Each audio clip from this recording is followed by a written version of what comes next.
Selamat mendengarkan podcast ini. Bapak, Ibu, dan saudara-saudara yang terkasih di dalam Tuhan, kebenaran saat ini berjudul Tanda Kehidupan.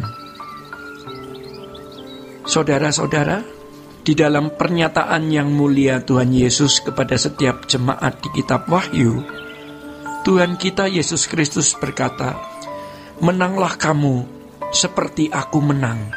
Ya, berarti ada perjuangan yang dialami orang percaya supaya mengalami atau memiliki kemenangan.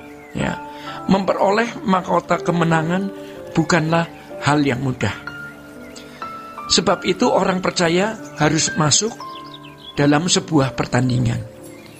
Saudara-saudara, di dalam 2 Timotius 4 ayat 7-8, Rasul Paulus mengatakan, "Aku telah mengakhiri pertandingan yang baik, aku telah mencapai garis akhir." Rasul Paulus menunjukkan bahwa untuk mendapatkan mahkota itu harus ada perjuangan. Dalam bahasa aslinya, non agona ton kalon. Kata agona juga ada di dalam Lukas 13 ayat 24 ketika orang bertanya, "Tuhan, sedikit sajakah orang yang diselamatkan?" Tuhan berkata, "Berjuanglah." Dalam bahasa Yunani, agoni zeste. Kata agona, pertandingan, perjuangan, peperangan, juga digunakan di dalam Ibrani 12 ayat yang ke-1.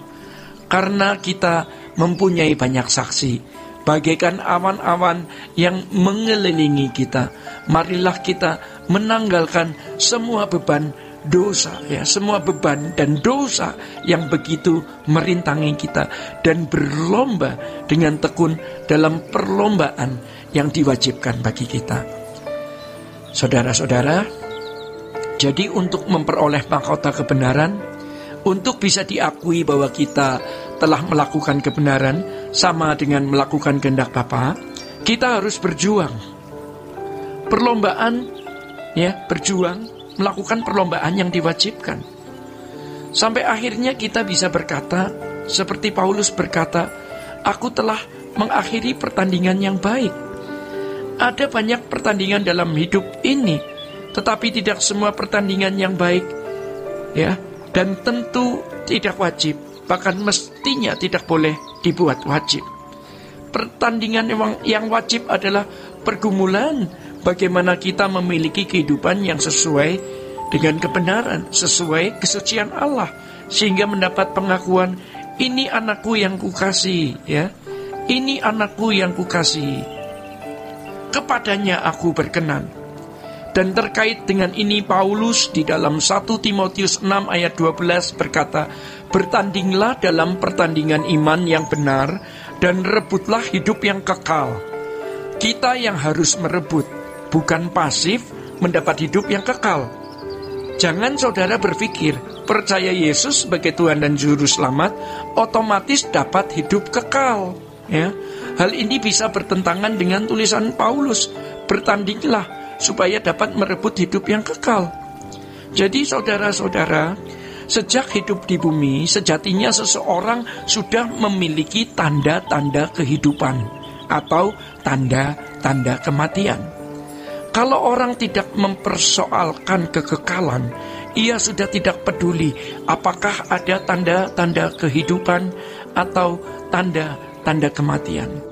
Kita harus peduli, kita harus melihat apakah ada tanda-tanda kehidupan atau tanda-tanda kematian dalam diri kita.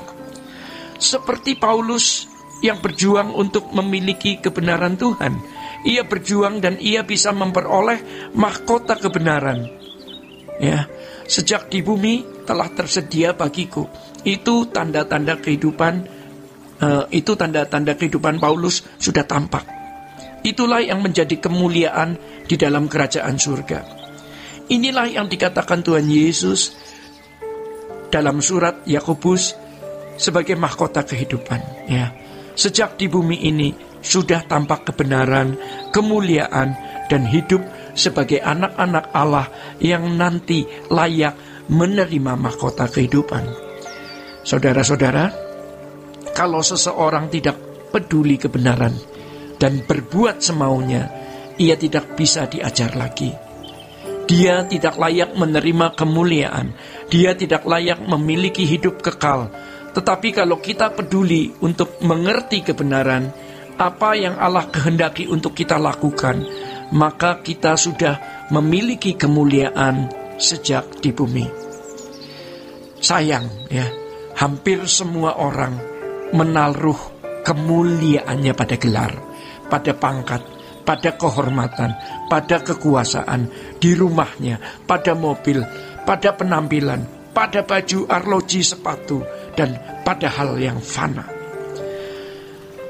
Saudara-saudara, sejak hidup di bumi, harusnya tampak kebenaran yang berstandar Tuhan Yesus yang harusnya kita kenakan. Itulah nilai kemuliaan seseorang. Itu tanda kehidupan. Itulah kekristenan yang sejati. Jadi kekristenan itu bukan sekedar keyakinan, melainkan pengalaman konkret dan nyata, pengalaman konkret yang dialami dan dijalani. Maka dari kehidupan yang mengalami dan menjalani kekristenan yang benar, yang sama dengan mengerjakan keselamatan, maka dilahirkan buah, yaitu kepastian masuk surga, bahkan memperoleh mahkota. Saudara-saudara, untuk itu kerjakan keselamatan kita dengan takut dan gentar. Tinggalkan dosa, belajar Alkitab, tekun berdoa tiap hari. Jangan bergaul dengan orang yang tidak membawa kita kepada kebenaran Allah, dan berjuang untuk hidup tidak bercacat, tidak bercela. Itu melahirkan atau membuahkan kepastian masuk surga. Jangan merasa sudah memiliki kepastian keselamatan hanya karena bisa berbicara mengenai keselamatan.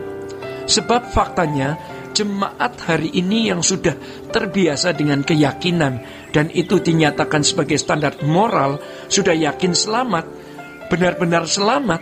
Ini kesalahan berpikir yang berlangsung selama berabad-abad. Paulus mengatakan bahwa mahkota kehidupan itu diberikan Tuhan. Hakim yang adil. Ada kata hakim yang adil. Mengapa ada penegasan ini? Ya, dalam bahasa aslinya ho dikaios krites. Rupanya kata krites ini dari bahasa Yunani yang diadopsi menjadi kata kritis. Hakim itu harus kritis, harus teliti. Ya, kata diakios, ya, adil, ya, menunjukkan ada perhitungan yang dilakukan berdasarkan tatanan pribadi Allah yang adil. Jadi Allah pasti tidak sekedar menentukan, tapi menilai, karena ada keadilan dalam diri Allah, dan itu tatanan dalam diri Allah. Saudara-saudara, di dalam 1 Petrus 1 ayat 17 disebutkan bahwa Allah menghakimi tanpa memandang muka, tidak menghormati siapapun, tidak pilih kasih, tidak memandang rupa, tidak melihat orang, tetapi memandang perbuatannya. Menjadi pertanyaan bagi kita semua, bagaimana penilaian sang hakim yang adil terhadap kita hari ini? Karena hal itu sangat menentukan apakah kematian kita bermartabat atau tidak. Bapak, Ibu, dan saudara-saudara yang terkasih di dalam Tuhan, demikian kebenaran saat ini. Tuhan Yesus memberkati. Sola Gracia.